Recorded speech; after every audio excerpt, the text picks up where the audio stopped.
আসসালামু আলাইকুম। আশা করি সবাই ভালো আছেন। আজকে আমরা সাবজেক্ট ভার্ব এগ্রিমেন্টের 10টি গুরুত্বপূর্ণ রুলস সম্পর্কে ধারণা নেওয়ার চেষ্টা করব। তো আসুন শুরু করা যাক। আমরা জানি যে সাবজেক্ট সিঙ্গুলার হলে ভার্ব সিঙ্গুলার হয় এবং সাবজেক্ট প্লুরাল হলে ভার্ব প্লুরাল হয়। এটা হচ্ছে সাবজেক্ট ভার্ব এগ্রিমেন্টের একটা বেসিক জিনিস। আসুন আমরা রুলসে চলে যাই। রুলস নাম্বার 1, বিষয়ের নাম, বইয়ের নাম, দেশের নাম দেখতে প্লুরাল মনে হলেও এর ভার্ব সবসময় সিঙ্গুলার হবে। আসুন একটা এক্সাম্পল দেখি। The United States of America dash a rich country. এখানে অপশনগুলোতে আছে আর, ওয়ার, ওয়াজ, ইজ। এখানে আমরা যেহেতু রুলসে পড়লাম দেশের নাম, বিষয়ের নাম এতে থাকলে ভার্ব সিঙ্গুলার হবে, সেই হিসাবে ভার্বটি উত্তর হবে ইজ। রুলস নাম্বার 2,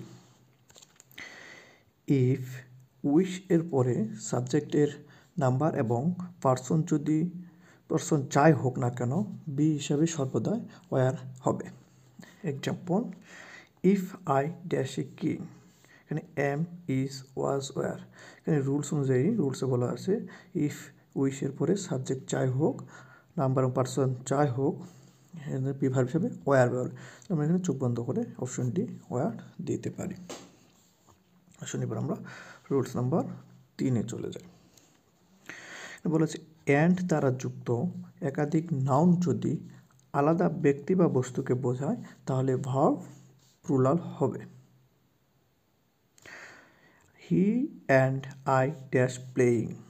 এখানে কী হবে তাহলে? এখানে বলা হচ্ছে হি এবং আই দুটি আলাদা ব্যক্তিকে বোঝানো হয়েছে, তাহলে এখানে উত্তর হিসাবে হচ্ছে এখানে ওয়ার প্লেয়িং। রুলস নাম্বার 4-এ আসি আমরা। বলেছে অ্যান্ড দ্বারা যুক্ত একাধিক নাউন যদি একই ব্যক্তি বা একই ভার্ব, ধারণা, বস্তু বোঝায় তাহলে ভার্ব সিঙ্গুলার হবে। যেমন এক্সাম্পল হিসেবে হচ্ছে bread and butter dash my favourite. এখানে ব্রেড এবং বাটার যদি একই ধরনের বস্তু সেখানে এখানে হবে ইজ। তাহলে এখানে ছিল যে যদি অ্যান্ড দ্বারা যুক্ত নাউন দুটি একাধিক নাউন যদি আলাদা আলাদা বস্তুকে বোঝায় তাহলে প্লুরাল, এবং অ্যান্ড দ্বারা যুক্ত একাধিক নাউন যদি একই ধরনের বস্তুকে বোঝায় তাহলে ভার্ব সিঙ্গুলার হবে। রুলস 5, একই ব্যক্তি একাধিক পদবীর অধিকারী হলে শুধুমাত্র প্রথম পদবীর পূর্বে দি বসে এবং ভার্ব সিঙ্গুলার হবে। যেমন the poet and novelist dash dead. এখানে ইজ, আর, সিতে আছে বিন এবং ডিতে আছে হ্যাজ বিন। এখানে যেহেতু বলা হয়েছে একই ব্যক্তি যদি একাধিক পদধারী হয় এবং একটির পূর্বে দি বসে তাহলে ভার্বটি সিঙ্গুলার হবে। এটি অনুযায়ী এখানে আমাদের ভার্ব সিঙ্গুলার হচ্ছে ইজ। এবার রুলস নাম্বার 6, যদি দুটি পদবীর অধিকারী দুজন ব্যক্তি হয় তাহলে দুটির পূর্বেই দি বসবে এবং ভার্ব প্লুরাল হবে। দেখি আমরা example, the headmaster and the principal were present in the last meeting. এখানে আমরা যদি দেখি হেডমাস্টারের পূর্বেও দি এবং দ্য প্রিন্সিপালের পূর্বেও দি বসেছে, তাহলে আমরা এখানে বুঝতেছি যে দুটি আলাদা আলাদা ব্যক্তিকে বোঝানো হয়েছে দুজন, তাহলে এখানে প্লুরাল হবে, ভার্বটি সেজন্য ওয়ার হয়েছে। রুলস নাম্বার 7, অ্যান্ড দ্বারা যুক্ত একাধিক সিঙ্গুলার নাউন এর পরবর্তী অ্যান্ড দ্বারা যুক্ত একাধিক সিঙ্গুলার নাউনের প্রত্যেকটির পূর্বে ইজ, এভরি বা নো থাকলে ভার্বটি সিঙ্গুলার হবে। কেন হচ্ছে অ্যান্ড দ্বারা যুক্ত একাধিক সিঙ্গুলার নাউন প্রত্যেকটির পূর্বে যদি ইজ, এভরি বা নো থাকে তাহলে ভার্বটি সিঙ্গুলার হবে। যেমন is boy and is girl dash with a new dress. তাহলে এখানে অপশন গেছে was dressed, dresses, were dresses. এখানে যেহেতু সিঙ্গুলার হবে তাহলে এখানে হবে was dressed. Rules number 8, the plus adjective equal to plural common noun হয়। আমরা এটা সবাই জানি যে দি প্লাস অ্যাডজেক্টিভ সমান প্লুরাল কমন নাউন হয়, তাই এদের পরে ভার্ব প্লুরাল হবে। যেমন the poor dash much in winter, তাহলে কী হবে, এখানে যেহেতু ভার্ব সিঙ্গুলার হবে তাহলে হবে suffer much in winter. Rules number 9 এবং 10।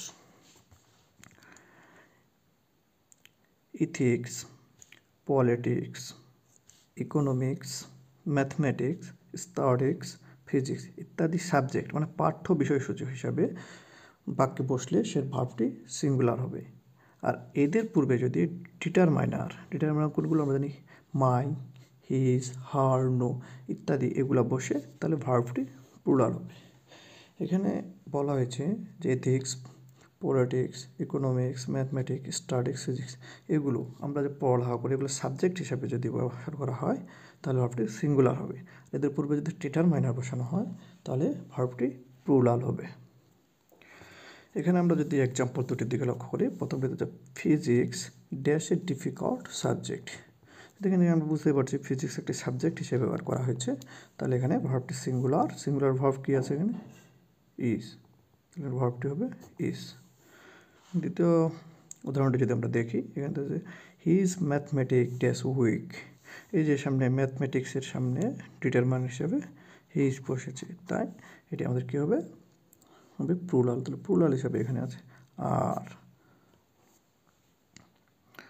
তাহলে আসুন আমরা এই গুরুত্বপূর্ণ 10টি রুলস আবার একটু রিক্যাপ করার চেষ্টা করি, তাহলে যাতে আমাদের এগুলো মনে থাকে, কারণ বিগত বছরগুলোতে এই রুলসগুলো থেকেই প্রচুর পরিমাণে প্রশ্ন এসেছে। আসুন, রুলস 1 ছিল আমাদের বিষয়ের নাম, বইয়ের নাম, দেশের নাম দেখতে প্লুরাল মনে হলেও এর ভার্ব সিঙ্গুলার হবে। যেহেতু আমরা বলে দিলাম যেমন ইউনাইটেড স্টেটস একটি দেশের নাম, দেখতে প্লুরাল মনে হয় একটি singular. Rules 2 I wish, if wish এর পরে সাবজেক্টের নাম্বার এবং পার্সন যাই হোক না কেন বি ভার্ব হিসাবে সর্বদাই ওয়ার হবে। ইফ আই ওয়ার এ কি। রুলস 3 অ্যান্ড দ্বারা যুক্ত একাধিক নাউন যদি আলাদা ব্যক্তি বা বস্তুকে বোঝায় তাহলে ভার্ব প্লুরাল হবে। আবার রুলস 4 প্রায় একই ধরনের, ওটারই অ্যান্ড দ্বারা যুক্ত একাধিক নাউন যদি একক ব্যক্তি বা একক ভাব, ধারণা, বস্তু বোঝায় তাহলে ভার্ব সিঙ্গুলার হবে। রুলস 5 একই ব্যক্তি একাধিক পদবীর অধিকারী হলে শুধু প্রথম পদবীর পূর্বে দি বসে এবং ভার্বটি সিঙ্গুলার হয়। রুলস নাম্বার 6 যদি দুইটি পদবীর অধিকারী দুইজন ব্যক্তি হয় তাহলে দুইটি পদবীর পূর্বেই দি বসবে এবং ভার্ব প্লুরাল হবে। রুল 7 অ্যান্ড দ্বারা যুক্ত একাধিক সিঙ্গুলার নাউনের প্রত্যেকটির পূর্বে ইজ, এভরি বা নো থাকলে প্রত্যেকটি ভার্ব সিঙ্গুলার হবে। এটা কিন্তু একটি গুরুত্বপূর্ণ রুলস।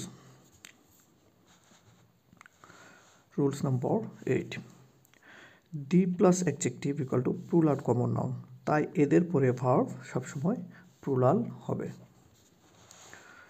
রুলস নাম্বার 9 এবং 10 ethics, politics, economics, mathematics, statistics, physics ইত্যাদি সাবজেক্ট পাঠ্য বিষয় হিসাবে থাকলে সেটি ভার্ব সিঙ্গুলার হবে।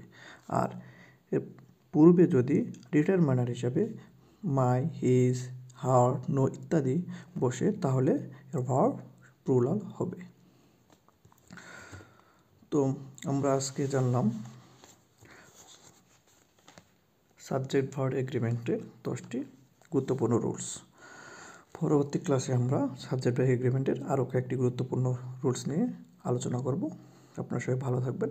আসসালামু আলাইকুম।